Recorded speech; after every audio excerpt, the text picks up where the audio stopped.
झारखंड के चर्चित कोयला कारोबार से जुड़े मामले में एक बार फिर प्रवर्तन निदेशालय यानी ईडी का एक्शन तेज हो गया है। धनबाद के कोयला कारोबारी एलबी सिंह को ईडी ने समन जारी कर पूछताछ के लिए बुलाया है।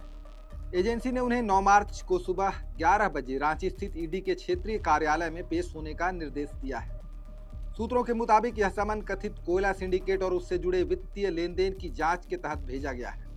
ईडी इस मामले में कोयला कारोबार, ठेके और संदिग्ध मनी ट्रांजैक्शन से जुड़े कई पहलुओं की जांच कर रही है। बताया जा रहा है कि इससे पहले भी ईडी ने एलबी सिंह को समन भेजा था, लेकिन उस समय उन्होंने बीमारी का हवाला देते हुए एजेंसी से समय मांगा था। अब ईडी ने उन्हें नई तारीख देते हुए 9 मार्च को पूछताछ के लिए हाजिर होने को कहा है।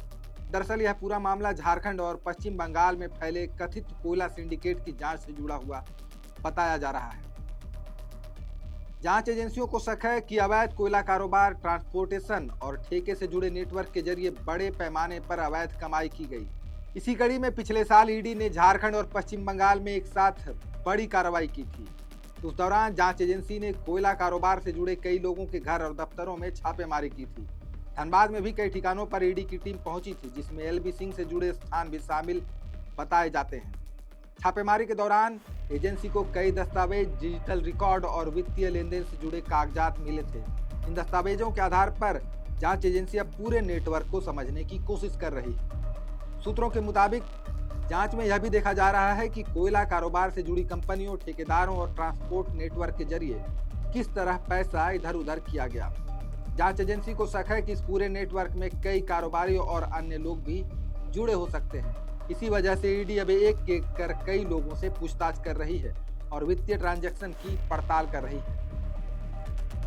इस पूरे मामले में एक घटना उस वक्त काफी चर्चा में आई थी जब ईडी की टीम धनबाद में छापेमारी के लिए पहुंची थी। बताया जाता है कि तब जांच एजेंसी की टीम इस पूरे मामले में एक घटना उस वक्त काफी चर्चा में भी आई थी जब ईडी की टीम धनबाद में छापेमारी के लिए पहुंची थी।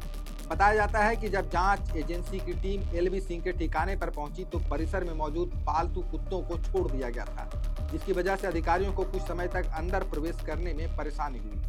हालांकि बाद में स्थिति सामान्य हुई और ईडी की टीम ने तलाशी की कार्रवाई पूरी की। अब इस मामले में सबसे बड़ा सवाल ये है कि 9 मार्च को होने वाली पूछताछ में क्या नए खुलासे होंगे। क्या ईडी को कोयला कारोबार से जुड़े वित्तीय नेटवर्क के बारे में और जानकारी मिलेगी या फिर इस जांच का दायरा और भी बड़े नामों तक पहुंचेगा। फिलहाल झारखंड के कोयलांचल इलाके में इस मामले को लेकर काफी चर्चा है और सबकी नजर ईडी की अगली कार्रवाई पर टिकी हुई है।